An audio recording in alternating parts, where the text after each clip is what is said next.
नमस्कार दोस्तों, कैसे हैं आप सब। आई होप कि आप बहुत अच्छे होंगे और अच्छे से प्रिपरेशन कर रहे होंगे।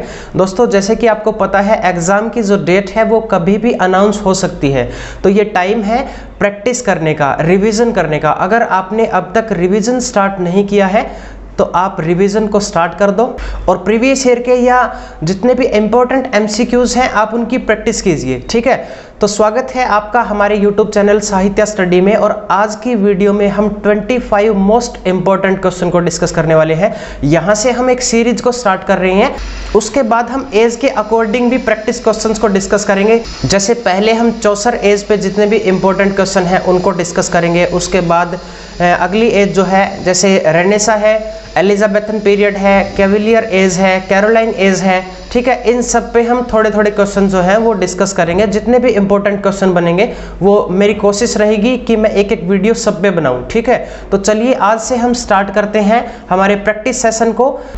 The year in English literary history between 1649 and 1660 are known as. 1649 से लेके 1660 तक की जो एज थी उसको क्या बोला जाता है इंग्लिश हिस्ट्री में। ठीक है, तो इंग्लिश हिस्ट्री की अगर बात करूं तो ये शुरू हुई थी 1450 से। एक बार हम थोड़ा सा पीछे जाके रिवाइज कर लेते हैं। 1450 से 1066 एडी ये माना जाता है एंग्लो सेक्शन। ठीक है, और उसके बाद 1066 से ऑलमोस्ट 1200 तक एंग्लो नॉर्मन पीरियड स्टार्ट होता है। ये यहाँ से ओल्ड इंग्लिश स्टार्ट हो जाती है, ओल्ड इंग्लिश पीरियड।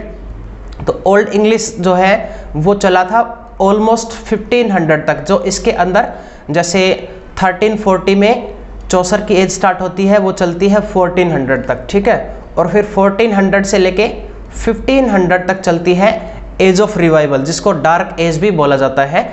1500 से फिर रेनेसा स्टार्ट हो जाता है। रेनेसा को अलग अलग सब पार्ट में डिवाइड किया गया है। जैसे 1558 से जब क्वीन एलिजाबेथ बनती है, इंग्लैंड की क्वीन, 1603 तक, यहाँ तक चलती है एलिजाबेथन एज। उसके बाद 1603 से 1625 ये जैकोबियन एज है। और 1625 से लेके 49 तक चार्ल्स फर्स्ट किंग बनता है, उसको बोलते हैं कैरोलाइन एज।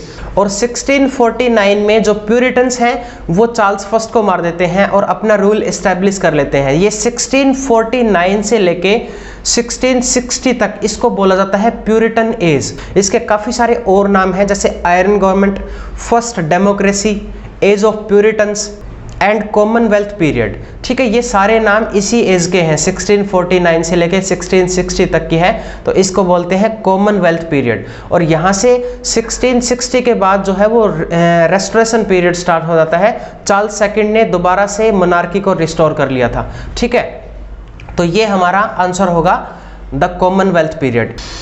उसके बाद अगला हमारा जो क्वेश्चन है, in R K Narayan Swami and friends which game offer Swami the best kind of emotional release. Emotional release के लिए कौन सा गेम उसने बेस्ट बताया है इस बुक में, from the strain and pressure of disagreeable circumstances. ये जो स्वामी एंड फ्रेंड्स ये बुक है, इनके एक दोस्त थे आर के नारायण के, ग्राहम ग्रीम। ठीक है, ग्राहम ग्रीम ये एक इंग्लिश राइटर है। इन्होंने इस बुक को पब्लिश करने में आर के नारायण की काफ़ी हेल्प की थी। और ये एक ट्रायलॉजी है, ये फर्स्ट इंस्टॉलमेंट है, और जो सेकंड इंस्टॉलमेंट है bachelor of arts, and the third instalment is the English teacher. 3 books हैं इस ट्रायलॉजी में। ये तो इसमें कहानी बताई गई है स्वामीनाथन की। स्वामीनाथन के 4-5 और फ्रेंड्स हैं, उनकी बचपन की जो मेमोरीज हैं वो इसमें डिस्क्राइब की गई हैं। और वो 4-5 दोस्त मिलके एक क्रिकेट क्लब को डिज़ाइन करते हैं। ठीक है, क्रिकेट क्लब बनाते हैं वो, और इस क्लब का नाम था माद्री क्रिकेट क्लब। तो माद्री क्रिकेट क्लब बनाते हैं। तो इस ऑप्शन में दिया गया पहला ही क्रिकेट, तो ये फर्स्ट ऑप्शन हमारा जो है वो राइट आंसर होगा। उसके बाद अगला क्वेश्चन है, William Blake express the importance of particular when he said to generalise is to be dash to particularise in the alone distinction of merit. Fill in the blank भरना है, तो fill in the blanks, तो fill करना है blanks को। ये quotation जो है विलियम ब्लेक की है, to generalise is to be an idiot, पहला ही ऑप्शन है। ठीक है, ये फर्स्ट ऑप्शन हमारा सही है। उसके बाद अगला हमारा क्वेश्चन है, which of the following was not a dialect of old English. Old English का डायलेक्ट कौन सा नहीं है, ठीक है। इसके डायलेक्ट हैं ओल्ड इंग्लिश के 5 मेन डायलेक्ट्स हैं।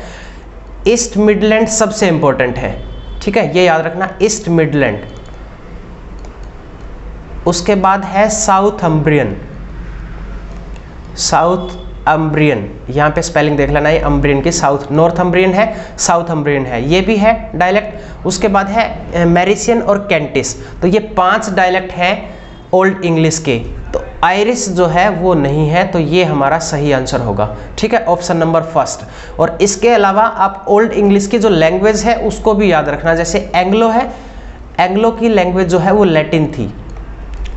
और उसके बाद नॉर्मन आए थे, नॉर्मन फ्रेंच बोलते थे, क्योंकि वो इंग्लैंड आने से पहले फ्रांस गए थे, वहाँ की लड़कियों से शादी करके वहीं पे सेटल हो गए थे वो, उसके बाद इन्होंने इंग्लैंड पे अटैक किया था। तो ये नॉर्मन जो है वो फ्रेंच लैंग्वेज में बोलते थे। और चौसर के टाइम पे स्टार्ट हुई थी इंग्लिश। चौसर ने इंग्लिश लैंग्वेज को इंट्रोड्यूस किया था 1362 में, और उसने कौन से डायलेक्ट को सेलेक्ट किया था इसको इंट्रोड्यूस करने के लिए? East Midland. ये पॉइंट आप याद रखना, यहाँ पे ईस्ट मिडलैंड को सेलेक्ट किया था, क्योंकि ईस्ट मिडलैंड जो है वो मोस्टली एरिया इंग्लैंड का कवर करता था, ठीक है। तो ये ईस्ट मिडलैंड को इसने सेलेक्ट करके कन्वर्ट कर दिया इंग्लिश में, ठीक है। अगला क्वेश्चन है, Anthony Burgess last novel published in 1993 is called a dead man in Deptford, who is the central character whom the title refer। Dead man in Deptford जो है, ये जो नोवेल है एंथनी बर्गेस की, ये लिखी गई है क्रिस्टोफर मार्लो पे। क्रिस्टोफर मार्लो की लाइफ एंड डेथ के बारे में इसने बात की है। तो ऑप्शन नंबर हमारे 3rd में है, देखो ऑप्शन नंबर 3rd में है Christopher Marlowe. Christopher Marlowe is one of the University Wits, 7 University Wits में से एक है। 7 के नाम आप एक बार याद रखना, जैसे क्रिस्टोफर मार्लो है पहला, उसके बाद 3 थॉमस है, थॉमस लॉज, थॉमस किड और थॉमस नेस। उसके बाद 3 कलर हैं, जॉर्ज पील, रॉबर्ट ग्रीन और जॉन लिली। ये 7 नाम आप याद रखना, क्योंकि यहाँ से क्वेश्चन ऐसे पूछे जाते हैं कि इनमें से कौन सा यूनिवर्सिटी विट्स नहीं है, ठीक है। तो ये 7 नाम याद रखना। उसके बाद अगला क्वेश्चन पढ़ते हैं, which narrative poem by Lord Tennyson present the story of fisherman turn merchant sailor who after a shipwreck is marooned on the desert island. यहाँ पे अकेला रह जाता है वो किसी डेजर्ट आइलैंड पे। तो क्रॉसिंग द बार है, ये तो जो पोएम है ये है डेथ के बारे में, ठीक है। बट अगला जो है टिथोनस, टिथोनस जो है वो इमोर्टल कैरेक्टर है इसमें, ये इसकी इमोर्टलिटी के बारे में है। ये एक गॉडेस इसको ब्लेस करती है, ये इमोर्टल हो जाता है, बट ये बहुत ज़्यादा बूढ़ा हो जाता है और अब ये डेथ के लिए तड़प रहा है। इसकी कहानी है ये टिथोनस। अगला है फिर इनच अर्डन, ये कहानी है एक मर्चेंट सेलर की, एक फिशरमैन की, जो एक मर्चेंट सेलर बन जाता है एक डेजर्ट आइलैंड पे, फिर वो अकेला रह जाता है। और ये जो मोड है इसमें नरेटर कहानी बताता है अपने फादर के रून्स की। तो 3rd ऑप्शन जो है वो हमारा सही होगा, इनच अर्डन। इसमें एक फिशरमैन के बारे में बात की गई है। Okay, the next question is, in memorial verses Matthew Arnold pays tribute to 3 great poets, who were they. ये मेमोरियल वर्सेस एक पोएम लिखी है मैथ्यू आर्नोल्ड ने, इसमें किन 3 पोइट्स को उसने ट्रिब्यूट किया है? वो 3 पोइट्स थे, गोथे, वर्ड्सवर्थ एंड बायरन। और ये ऑप्शन नंबर 4 हमारा सही है, Goethe, Wordsworth and Byron. Opening stanza में ही मिल जाएगा, फर्स्ट स्टैंजा आप पढ़ लेना इसका, मेमोरियल वर्सेस का, ठीक है।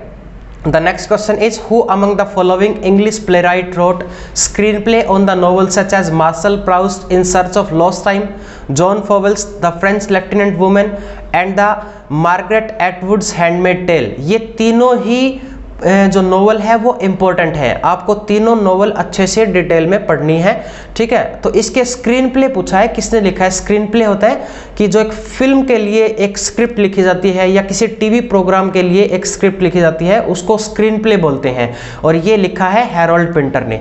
Harold Pinter is most important writer for net point of view, ठीक है। इसको आप अच्छे से पढ़ना है, इसके जितने भी वर्क्स हैं उनको बहुत अच्छे से डिटेल में आपको पढ़ना है। जैसे द बर्थडे पार्टी है, द रूम है, द केयर टेकर है, ये सारे वर्क, इनकी कैरेक्टर भी आपको याद करने हैं अच्छे से, ठीक है।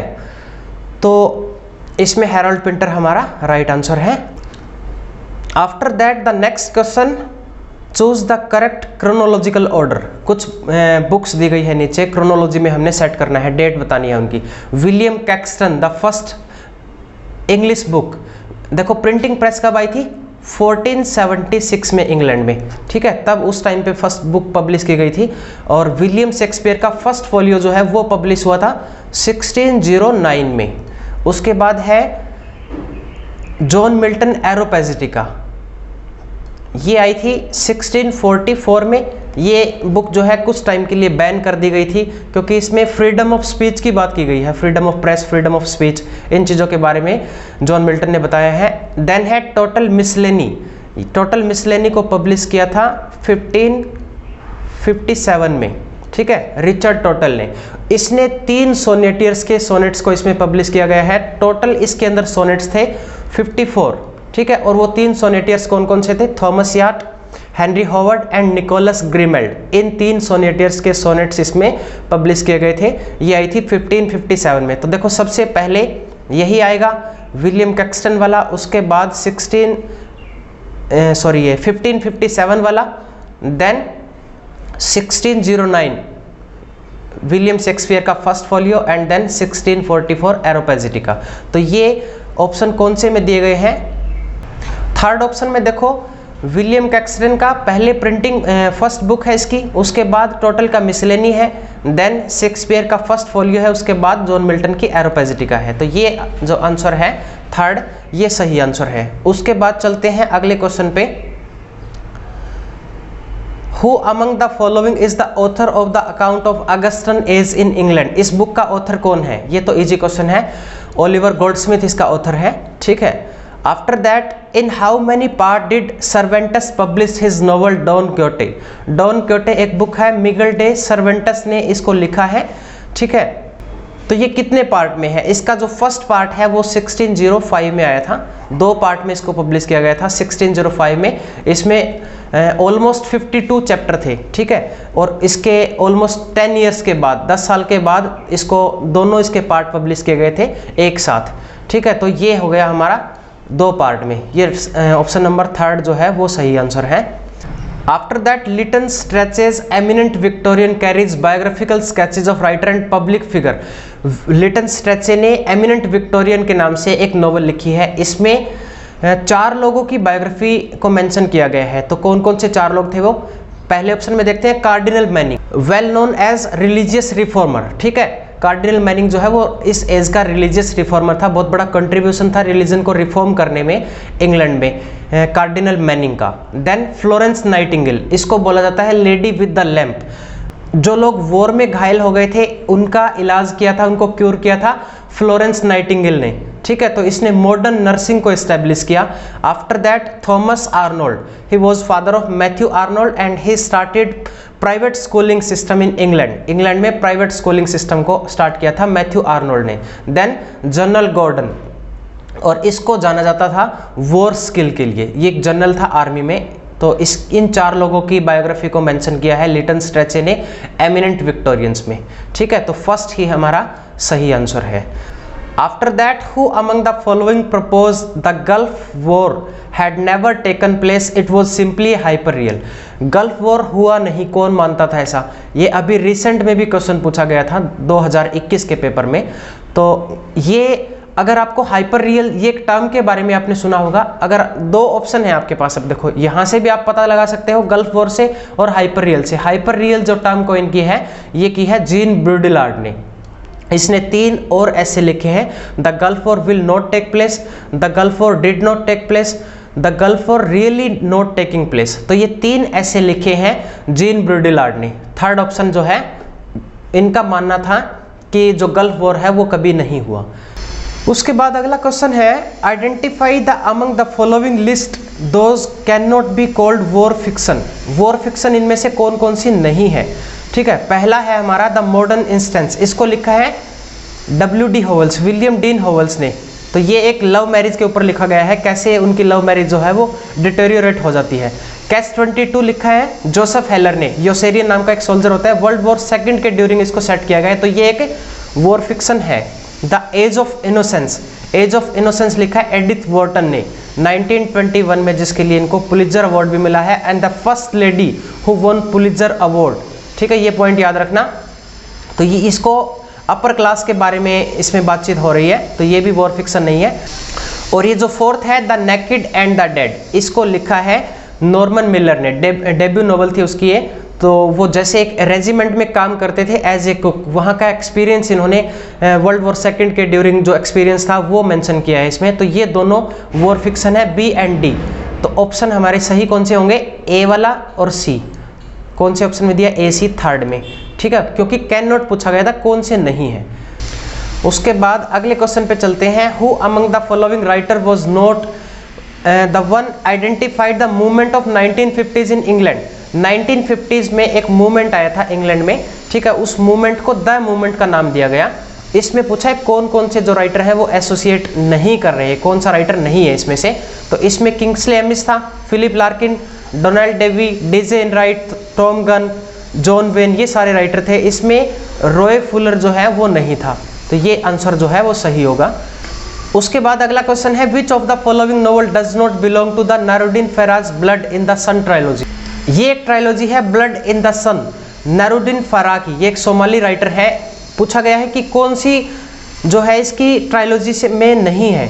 तो मैप है, गिफ्ट और सीक्रेट, ये तीन है इसकी ट्रायलॉजी में, मैप, गिफ्ट एंड सीक्रेट। तो ये नोट्स वाला जो है वो गलत ऑप्शन है। यही पूछा गया कि कौन सा बिलोंग नहीं करता, डज नॉट है, तो ये आंसर जो है वो सही होगा। After that the next question is from among the following identify the correct observation regarding Ferdinand de Saussure seminal distinction between langue and parole. ये बहुत इंपॉर्टेंट कंसेप्ट है, बहुत बार क्वेश्चन यहाँ से आए हैं। लैंग एंड पेरोल से दो और बता देता हूँ मैं, इसके रिगार्डिंग ही कंसेप्ट है, उनसे भी बहुत बार क्वेश्चन पूछे जाते हैं। Competence and performance introduce by Noam Chomsky, उसको भी अच्छे से डिटेल में पढ़ लेना। And fancy and imagination by ST. Coleridge, उस पर तो मैंने अलग से वीडियो बनाई है इमेजिनेशन एंड फैंसी पे, तो डिस्क्रिप्शन में लिंक दिया हुआ है, अगर वो आप वीडियो देखना चाहते हैं तो वो भी आप देख लेना अच्छे से। तो ये तीनों कंसेप्ट आपको पेपर के लिए पढ़ के जाने हैं। तो हम अभी बात करते हैं लैंग एंड पेरोल के बारे में। Langue is a system that makes speech possible, ठीक है। एक लैंग्वेज सीखने के लिए कौन कौन सी चीज़ों की ज़रूरत पड़ती है। सबसे पहले हमें ग्रामर्स रूल जो है वो फॉलो करने पड़ेंगे, अरेंजमेंट कैसे करनी है वो रूल्स फॉलो करने पड़ेंगे, उनकी स्पेलिंग्स के रूल फॉलो करने पड़ेंगे, ठीक है। ये सारी चीज़ें आती है लैंग में। Langue is a system of language. After that parole, parole क्या होता है, इसको कैसे यूज करना है उस एक्ट को बोलते हैं payroll. How the language is used in right way, इसको पेरोल बोलते हैं, ठीक है। अब ऑप्शन में पढ़ते हैं कौन सा इसके रिगार्डिंग इनकरेक्ट बताया है। तो payroll is the particular language system, यहाँ पे देखो उल्टा दिया है इसका। लैंग्वेज सिस्टम क्या होता है, langue, langue is the particular language system, the element which we learn as children and which is codified in grammar and dictionaries. वो सारी चीजें जो है ये हम किस में सीखते हैं, लैंग में। तो ये पहला जो है वो इनकरेक्ट हो गया, एक ही पूछा गया है वो इनकरेक्ट है पहला ही। इसके बारे में आगे देख लेते हैं थोड़ा। A language consist in the inter relationship between langue and parole, एक दूसरे से इंटरलिंक्ड है ये, ठीक है। Saussure made the crucial distinction in the study called a course in general linguistic, ये एक बुक लिखी थी, इस बुक में लैंग एंड पेरोल का जो कंसेप्ट है वो इंट्रोड्यूस किया गया है। और अगला है फिर langue is the particular system, ये सही है क्योंकि लैंग जो है वो पर्टिकुलर सिस्टम है जिसमें हम ग्रामर्स, रूल्स, अरेंजमेंट वगैरह सब कुछ सीखते हैं। तो फर्स्ट ऑप्शन जो है ये सही आंसर होगा, ठीक है, क्योंकि इनकरेक्ट पूछा गया है। उसके बाद अगला क्वेश्चन है John Heywood wrote a farcical interlude called the 4 Ps। 4 Ps में कौन कौन से 4 P हैं वो। इंटरल्यूड क्या होता है, जैसे हम सिनेमा में मूवी देखने के लिए जाते हैं तो बीच में एक इंटरवल आता है, ऐसे ही इंटरल्यूड होता है जब एक सीरियस प्ले चल रहा होता है उसके बीच में एक कॉमिकल या एंटरटेन के लिए कुछ 5-10 मिनट के ब्रेक के लिए कुछ परफॉर्म किया जाता है, उसको इंटरल्यूड बोलते हैं। इसमें आते हैं पैल्मर, पेडलर, पोथिकारी, पैकर, ये नहीं है। लास्ट वाले ऑप्शन में देखो पैल्मर, पार्टनर, पोथिकारी एंड पेडलर, ये 4 Ps हैं इसमें। तो फोर्थ हमारा सही आंसर है। After that the next question is match the characters with the novel. 4 character दिए गए हैं और नोवेल के नाम दिए गए हैं, हमने मैच करने हैं। आर्थर सीटन, कौन से नोवेल से लिया गया है ये character. Saturday night and Sunday morning, Alan Sillitoe ने लिखा है, ये कैरेक्टर आया है यहाँ से, तो ए का 4th हो जाएगा। ए का 4th देखो कौन से ऑप्शन में है, सेकंड में है, ठीक है। आगे एक और देख लेते हैं, मर्लिन। मर्लिन जो है वो टॉप गर्ल से लिया गया है, बी का फर्स्ट है इसमें। और एना वुल्फ, ये जो कैरेक्टर है ये लिया गया है गोल्डन नोटबुक से। गोल्डन नोटबुक लिखा है डोरिस लेसिंग ने, ठीक है। तो सी का हमारा हो जाएगा ऑप्शन नंबर सेकंड, सी का सेकंड दिया गया है, तो सेकंड ऑप्शन में ही सब कुछ सही मिल रहे हैं, तो ये हमारा आंसर है, आगे हम देखने की जरूरत नहीं है। After that the next question is Francis bacon new Atlantis is about A utopian state cold. Francis bacon ने लिखा है न्यू अटलांटिस, इसकी आई थिंक डेट 1625 शायद, कंफर्म नहीं हूँ, देख लेना एक बार, यही होगी। अबाउट द यूटोपियन स्टेट, कौन से यूटोपियन स्टेट के बारे में इसने बात की? एक यूटोपियन नोवेल है ये, इसमें बेनसेलम, इस एक यूटोपियन जो स्टेट है, फिक्शनल स्टेट का नाम है बेनसेलम, इसका नाम दिया गया है इसमें, तो ये थर्ड हमारा आंसर सही है। Then the next question is in 1950s saw the rise of backlash against modernism and against new romanticism के against एक movement आया था that became the movement। अभी जो हमने पीछे बात की थी 1950s के आसपास आया था। Which of the following little magazine came to be associated with the movement? The movement की मैगजीन पूछी गई है, कौन सी मैगजीन थी इनकी? इनकी मैगजीन थी, एक तो डिपार्चर था और एक न्यू पोएम्स। ए और डी जो है वो सही है। ऑप्शन नंबर कौन से में दिया है? ए एंड डी, थर्ड में, ये सही आंसर है। After that the next question, what does Philip Sidney call poets hater in the Defence of Poesy? Defence of Poesy ये लिखा था इसने 1580 में, पब्लिश हुआ है 1595 में। फिलिप सिडनी का अच्छे से पढ़ के जाना है, पिछली बार भी क्वेश्चन यहाँ से आया है। इसने बोला है मिसोमोसोई, ये फोर्थ ऑप्शन, जो पोइट से हेट करते हैं उन लोगों को मिसोमोसोई बोला है इसने इस पोएम में। ठीक है, अगला हमारा क्वेश्चन है फिर उसके बाद, in the 1940s a critic and philosopher produced two influential and controversial paper called the intentional fallacy and affective fallacy. ये दो पेपर लिखे हैं मनोर बियर्ड्सले ने और डब्ल्यू के विमजेट ने, दोनों ने कोलैबोरेशन में लिखे हैं, तो बियर्ड्सले हो गया और Wimsatt, B and C third option है, ये सही है। After that the next question is Philip Larkin said, "Step notice the way the moon dashes through the cloud and blow loosely or cannon smoke to start it apart." The poem allude to, ठीक है, poem किसकी तरफ संकेत करती है या इसे कहाँ से ली गई है? ये इसमें 31st जो सोनेट है ना, सोनेट सीक्वेंस लिखा है एस्ट्रोफिल एंड स्टेला, 108 सोनेट की सीक्वेंस है ये, फिलिप सिडनी ने इसको लिखा है। वहाँ से जो 31st सोनेट है उसमें लाइन है, O how sad step the moon climbs in the skies, ठीक है, ये लाइन है, वहाँ से ये लिया गया है, तो ये ऑप्शन नंबर थर्ड जो है ये हमारा सही होगा। तो आज की वीडियो में हमने 25 क्वेश्चंस को डिस्कस किया है। यहाँ से जितने भी रेफरेंस बने हैं उन सारे रेफरेंस को आपने अच्छी तरह से याद करना है। जो बुक इंपॉर्टेंट मैंने बताई है वो आपको अच्छी तरह से पढ़नी है, ठीक है। और इस वीडियो सीरीज को हम कंटिन्यू रखेंगे, इसलिए आप हमारे चैनल को सब्सक्राइब कर लें। अगर आपको वीडियो अच्छी लगी हो तो अपने फ्रेंड्स के साथ शेयर करें, लाइक करें और बेल आइकन को भी प्रेस कर लें ताकि आने वाली वीडियो की नोटिफिकेशन सबसे पहले आपको मिले। Stay connected, be safe, best of luck.